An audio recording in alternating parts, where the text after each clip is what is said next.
This video is powered by the pros at Pascal Air Plumbing and Electric.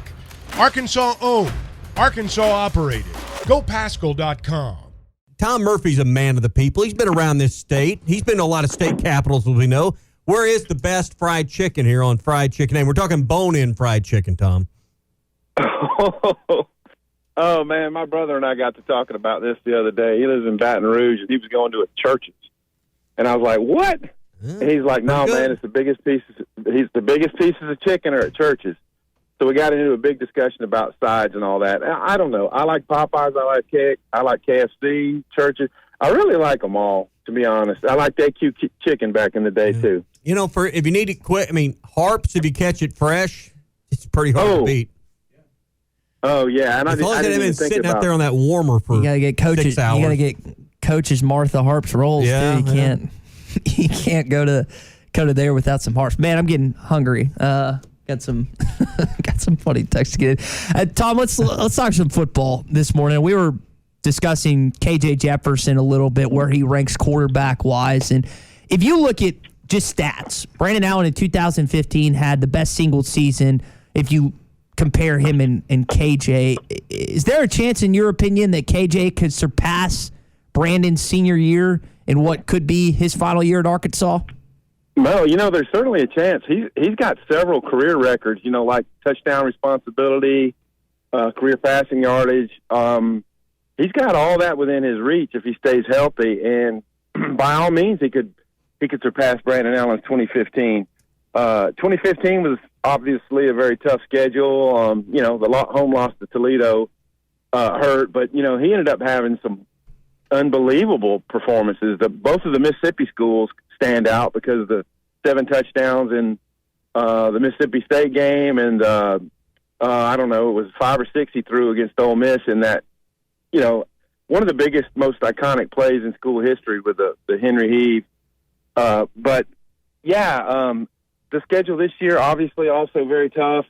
But KJ has a chance. I don't know if he would challenge, say, Mallett's single season passing from 2010, but in terms of having a season like Brandon Allen's 2015 and then what his cumulative stats could wind up at, he's got a chance.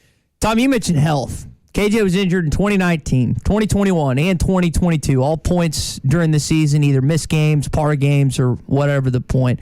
Is it just dumb luck this year? How do we keep this guy healthy for all 12 regular season games?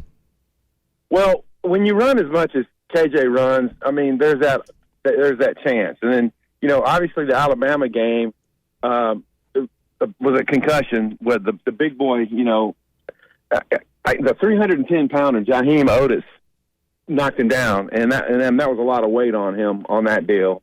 And then, I think it was a shoulder that slowed him and made him not as effective in the Liberty game, but he played through it.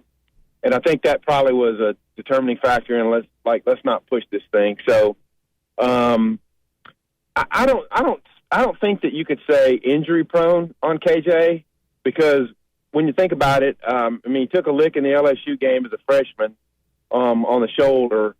But it can happen to any quarterback. When you think about Bryce Young against Arkansas last year, the tackle, he tried to throw a pass when he was going out of bounds with Drew Sanders on him, and he did whatever he did to his shoulder that knocked him out.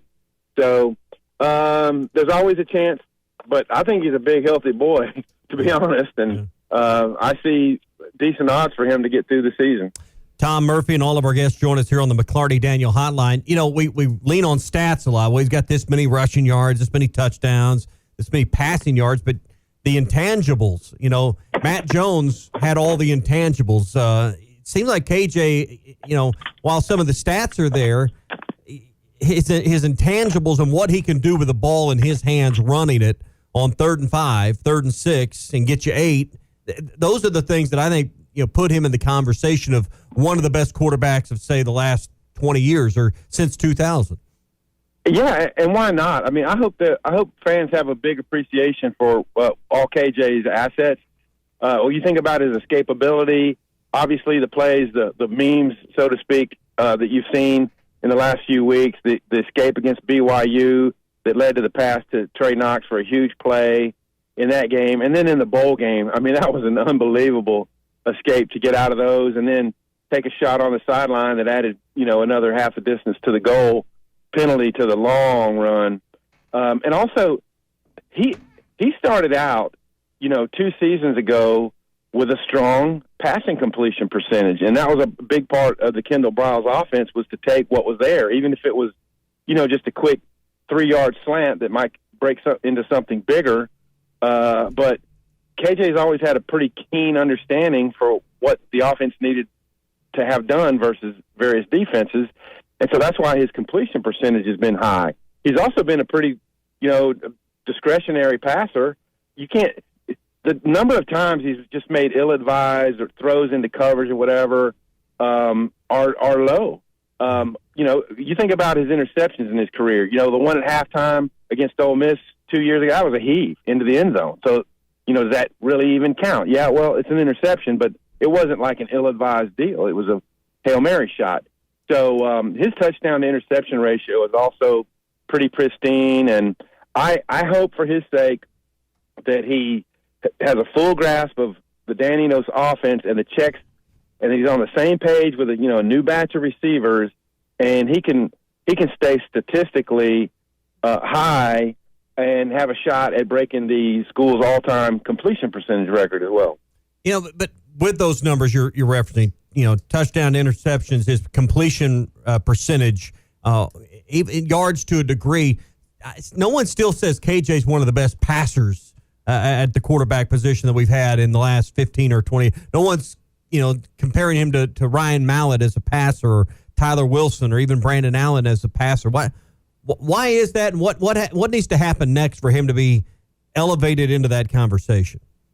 Tommy, that's a great question, and I think it's because he comes into the game with the dual threat handle, and he's a great dual threat. I guess in a way, I'm talking about his passing when I talk about completion percentage, but not so much his arm. And if we were having the same discussion about, Ryan Mallett, we'd talk about what a great arm he has, and those measurables and stuff. So I do think he's got a good enough arm. I think he's accurate. There were times earlier in his career where you could see he, with the steps, sometimes he had some overthrows, especially, I want to say, maybe that Rice game from 2 years ago. He just looked really off kilter. But that's one of his few games, maybe the Liberty game when he was a little beat up, that you say, KJ was off his game. But I don't know. I don't think he has, one of the strongest, but he certainly got a strong enough arm. He hasn't been asked to throw super deep out routes or, posts and stuff, but he's completed some of those. And his long ball percentage has been really strong. I mean, he ranked up there with the national leaders in deep ball percentage last year. Yeah, when I think about a comparison with KJ, I mean, as far as kind of modern day quarterbacks, if you will, maybe it's just the running overwhelming, but I think about Matt Jones more than I think about anybody else when trying to compare KJ and what he does to anybody else in the last 25 years or so. Well, and that's a apt comparison. And was Matt Jones ever thought of as having a great arm? No, when I got here, I didn't hear about all that. Of course, I beat you with his legs, though. Yeah, he could. I remember one time Roman Harper, who went on to have a big NFL career, was a great safety at Bama.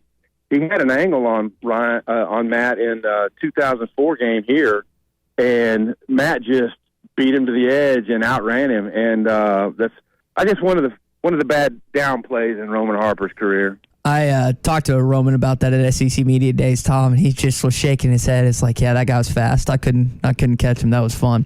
Talking with Tom Murphy here on the McClarty-Daniel Hotline. Tom, we're talking about KJ. He's in year 5 here at Arkansas. Why shouldn't he be the best quarterback in this league at this point in time? Why? Well, give me the reasons why he wouldn't be number 1 in the Southeastern Conference. Well, he certainly could be, and I saw some rankings the other day that had him at the very top. Will Milroe be Alabama's guy? He looked like more of a runner last year than a passer. Jackson Dart at Ole Miss, his second year in the system. he'll be better. Will Rogers at Mississippi State, certainly, he's probably going to fight against the perception of being a system guy, but, he's got a good arm. He's got a great understanding. So what they do at Mississippi State this year will be fun to see. And then, there's some other guys around the league that have a chance. But right now, KJ's career numbers and all really kind of stack up better than anybody's, and that's why, or one of the reasons why, I think he's considered one of the best in the league. Tom, we got the MLB draft this weekend. Arkansas will have a better idea and understanding on what their potential roster could be like next season. Dave spoke to that at the end of the season press conference. What do you think about just the prospects of what Arkansas has to deal with this weekend and the coming days for Dave and his staff to kind of compile what they have to put together as a roster? Well, obviously a huge concern is, all their their freshman class, the best class in the country, who they could lose from that.